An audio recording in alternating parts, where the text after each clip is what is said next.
This is the download from Sounds Profitable, your daily source for the essential news of the business of podcasting, brought to you by Spreaker from iHeart. I'm Gavin Gaddis.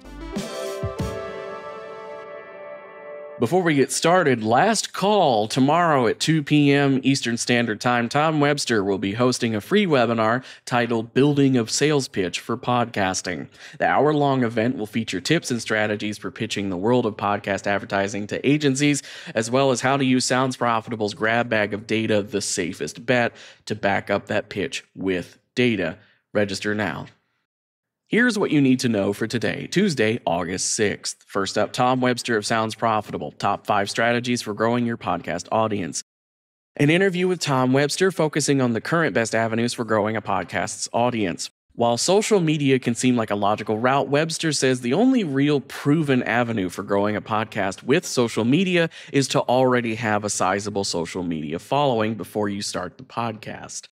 Ensuring a podcast lives on a site the creator has full control over, appearing on other podcasts with similar core audiences, and embracing growth areas like YouTube are powerful tools in the current landscape. Next up, retailers struggle with identifying site visitors. A new report from retail marketing tech company Bluecore finds online retailers are only able to successfully identify 15 to 27% of website visitors, meaning up to 85% of them are unknown. The lack of info can lead to lack of quality targeting and repeat purchases, as Bluecore's benchmark report found retailers with the highest ID success rates trend 53.3% higher than the average repeat purchase rate, while retailers with the lowest ID rates ranked negative 33.3% below average. Next up, here's where Democrats and Republicans are putting their presidential ad dollars. U.S. presidential election campaign ad dollars are increasing as the Biden campaign is replaced with presumptive nominee Kamala Harris. The Harris campaign has begun in earnest with a $50 million ad buy spread across cable, broadcast, streaming platforms, and social media in battleground states. Meanwhile, Republican nominee Donald Trump has invested $12 million in similar buys in the same states. A good time for podcasting to get some of those digital budgets as election campaigns seek outlets with authentic host/audience relationships.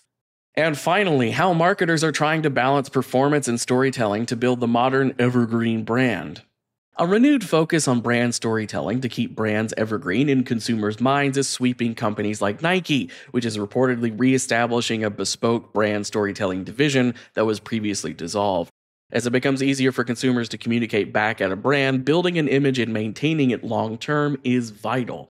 Something podcasting with legions of engaged audiences that are proven to think positively of brands that make their favorite programs possible could help with.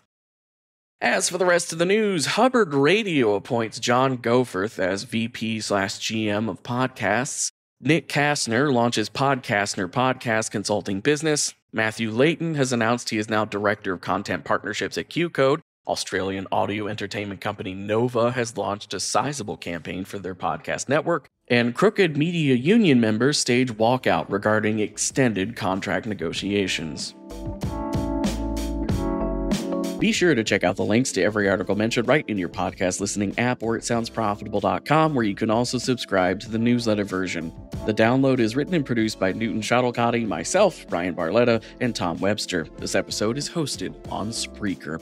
For Sounds Profitable, I'm Gavin Gaddis. Download us again tomorrow.